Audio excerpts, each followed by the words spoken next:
Bonjour tout le monde, je me présente Jérôme Fiorello et je vais t'expliquer ce qu'est le marketing relationnel. Le marketing relationnel repose sur la publicité par et uniquement par le bouche à oreille. Je vais vous donner un exemple concret. Samedi dernier, j'ai été manger dans un très bon restaurant italien à Liège. J'en suis sorti hyper content comme d'habitude. Quand j'en suis sorti, j'en ai parlé à des amis en disant il faut absolument que tu ailles manger dans ce restaurant-là, rapport qualité-prix, c'est imbattable. Peut-être que mes connaissances, amis, iront manger dans ce restaurant-là. Donc j'ai fait du marketing relationnel sans le savoir. Mais en contrepartie, moi, je n'ai rien reçu de plus. J'espère de tout cœur que mes amis iront manger dans ce restaurant-là, car c'est vraiment très bon. Le patron est un bon ami, donc j'espère que ça lui fera plaisir que je lui amène des connaissances des amis. Mais à côté de ça, à part sa gratitude, je n'ai rien gagné. Mais ça ne me dérange pas vu que c'était très bon.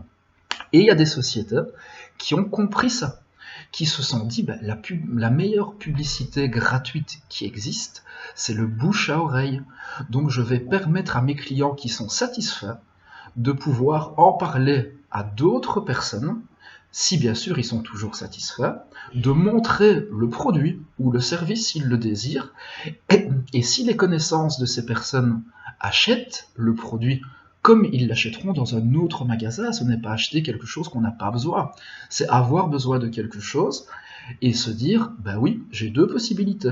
Je l'achète par le service traditionnel, où je rémunère toutes les chaînes de distribution. Je prends l'exemple d'un téléphone. Je vais acheter mon téléphone. Quand je suis à la caisse que je le paye, il faut savoir que je paye pour la société de distribution qui a amené les téléphones de l'usine au magasin. Quand on habite en Europe, on comprend vite que le coût du transport est énorme. J'ai rémunéré aussi la partie de la location de la surface commerciale. C'est normal, personne ne travaille gratuitement. À partir de là, le budget de mon téléphone a été redistribué en plusieurs parties. Donc qui a payé tout ça? C'est moi. Ça ne me dérange pas, je l'ai choisi.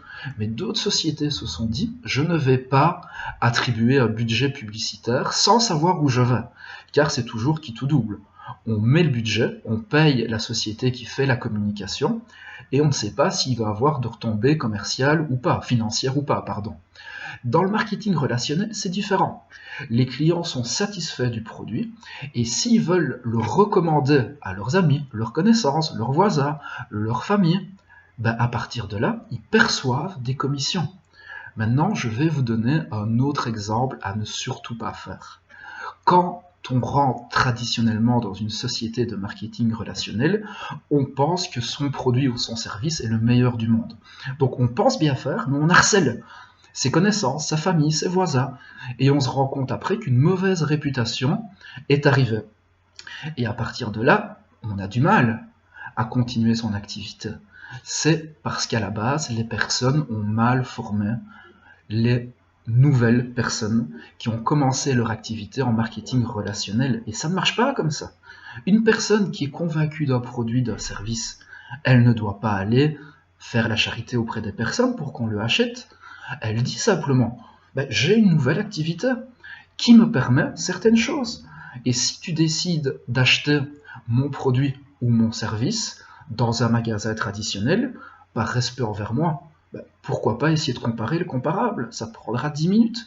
Et si tu trouves que rapport qualité-prix, ou si c'est le même produit, tu le payes moins cher via moi, pourquoi vos connaissances et votre famille iront l'acheter ailleurs? À moins d'avoir des soucis à ce niveau-là, mais c'est pas le sujet. Donc pour vous dire que le marketing relationnel est basé sur le bouche à oreille. Je suis satisfait d'un produit, je ne fais pas la charité, mais mon entourage sait que je le distribue. Et à partir de là, tout va bien.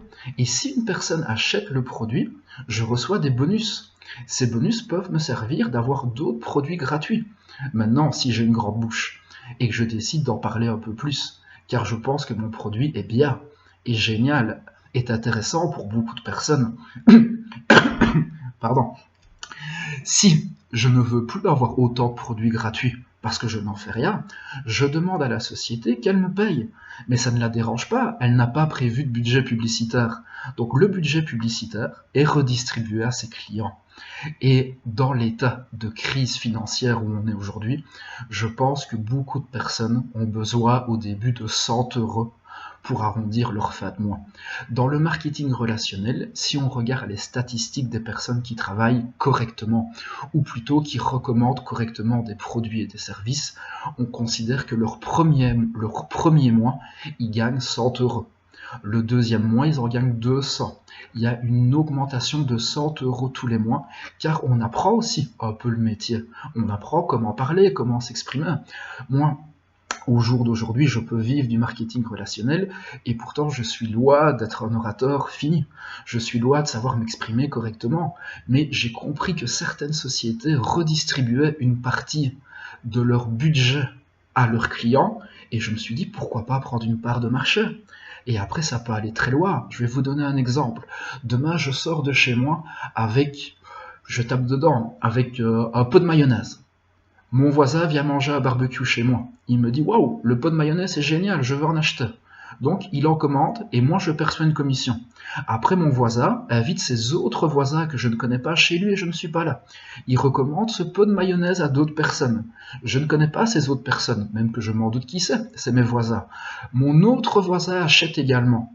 Ça veut dire que la personne qui doit recommander le produit, mon premier voisin, perçoit des bonus et moi je perçois des bonus à l'infini. C'est ça qui est bien et qui est beau. Maintenant, je reviens sur ce que je disais tout à l'heure avec un exemple concret. Et le fait de diffuser la vidéo sur Facebook et sur ma chaîne YouTube prouve que je ne peux pas mentir. J'ai dans la vie 2 meilleurs amis. Je ne vais pas les citer, c'est pas le but. À mes 2 meilleurs amis, je n'ai jamais rien vendu comme produit. J'ai fait l'erreur quand j'ai commencé dans le marketing relationnel de les harceler un tout petit peu. Ils m'ont dit gentiment, ça ne m'intéresse pas une fois, à la deuxième fois j'ai compris. Puis quelques années après, un de mes 2 amis m'a téléphoné et m'a dit « Jérôme, est-ce que tu sais aller voir ma maman comme elle a besoin de ce produit-là ?» Qu'est-ce que j'ai été? J'ai été voir sa maman, je lui ai montré le service et elle m'a dit « Ben oui, j'en avais besoin donc je vais le prendre ». Donc il y a du bon et du mauvais dans les sociétés qui décident de travailler en marketing relationnel. C'est comme si demain vous alliez remplacer les freins de votre voiture chez votre garagiste et que vous ressortez de là avec une facture détaillée indiquant qu'il a changé vos bougies, qu'il a changé une partie de votre moteur, on va dire, même que ça n'existe pas. Donc vous avez été là pour changer quelque chose et il vous a gonflé votre facture pour vous prendre de l'argent. C'est pas pour ça que tous les garagistes sont mauvais. C'est ce garagiste-là qui est un arnaqueur. Mais les autres font du bon travail car ils permettent à votre voiture de rouler et à vous transporter de gauche à droite. Donc voilà, j'espère que j'ai été clair sur l'activité du marketing relationnel. Si vous avez des questions, vous n'hésitez pas. Mon nom est Fiorello, Fiore2LE, mon prénom Jérôme avec un J, je suis sur Facebook. J'ai ma chaîne YouTube, le bureau du marketing relationnel. À partir de là, vous pouvez me poser des questions, des commentaires. J'habite sur Liège, on peut se rencontrer. Mais maintenant, avec les outils intéressants qu'Internet nous propose, on peut être à côté, ou en tout cas en face de tout le monde, juste avec une connexion Internet. C'est ça qui est magique. Donc je vous laisse, passez une très bonne journée, et j'espère que je ne vous ai pas fait perdre 8 minutes 35.